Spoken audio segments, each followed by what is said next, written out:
নমস্কার সবাইকে, আমার চ্যানেলে আপনাদের স্বাগত জানাই। আজকে চলে এসেছি একটা নতুন ভিডিও নিয়ে।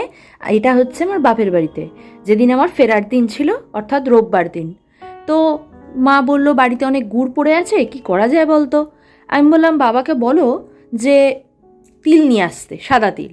বাবা 100 গ্রাম সাদা তিল নিয়ে এলো যেই বললাম। তো এখন দেখছেন সেই সাদা তিলটাই কড়াইতে শুকনো খোলায় ভেজে নেওয়া হচ্ছে। একদম পুড়ে যাবে না, কিন্তু একটু লাল লাল ভাব আসবে, ততক্ষণ এটাকে ভালোভাবে করে নিতে হবে, ভেজে নিতে হবে। চ্যানেলে আপনারা তিল দিয়ে তিলের খাজা দেখেছিলেন, সেটা আমার চ্যানেলেই ভিডিওটা যারা যারা দেখেননি পেয়ে যাবেন।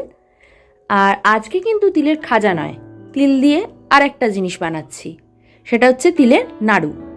এই তিলটাকে তার জন্য সেমভাবেই শুকনো খোলায় একটুখানি ভেজে নিতে হবে। যেই ভেজে নেওয়া হয়ে যাবে তখন আরেকটা জায়গায় ঢেলে নেব। এদিকে দেখছেন আমার এখানে গুড় পড়ে আছে। আমার বাড়ি থেকে এই গুড়টা নিয়ে এসেছিলো, যেখানে একদম গুড় তৈরি হয় ঠিক সেখান থেকে মা বাবা নিয়ে এসেছিল, তো সেটাই রাখা ছিল।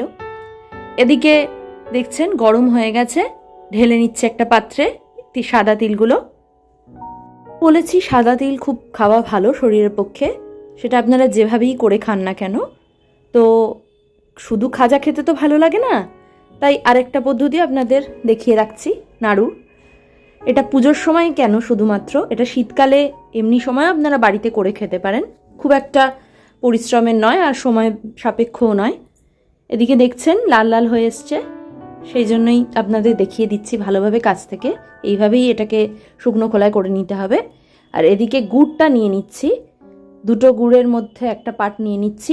এটাকে গরম আছে সামান্য জল দিয়ে এটাকে একদম তরল করে নেব। তরল হয়েছে কিনা কি করে বুঝবেন, সেটা আগের ভিডিওতেই বলা ছিল আমার, ওই খাজার ভিডিওতে, যে একদম একটা পাত্রে জল নেবেন, সেই জলের মধ্যে ড্রপটা দিয়ে দেখবেন আটকে যাচ্ছে কিনা। সেটা যদি আটকে যায় তাহলে বুঝবেন যে রেডি হয়ে গেছে। আর একটা পদ্ধতি হচ্ছে খুন্তি দিয়ে দিয়ে নেড়ে দেওয়া। আমার এদিকে লিকুইড করা হয়ে গেছে গুড়টা, তার মধ্যে লাস্টে তিল দিয়ে নেড়ে সঙ্গে সঙ্গে গ্যাসটা অফ করে নামিয়ে নিয়েছি। এবার পাক দেওয়ার পালা। এবার ছোট ছোট করে পাক দিতে হবে। আমার সেদিনকে বাড়ি ফেরার তাড়া ছিল, তাই জন্য তাড়াহুড়ো করছিলাম।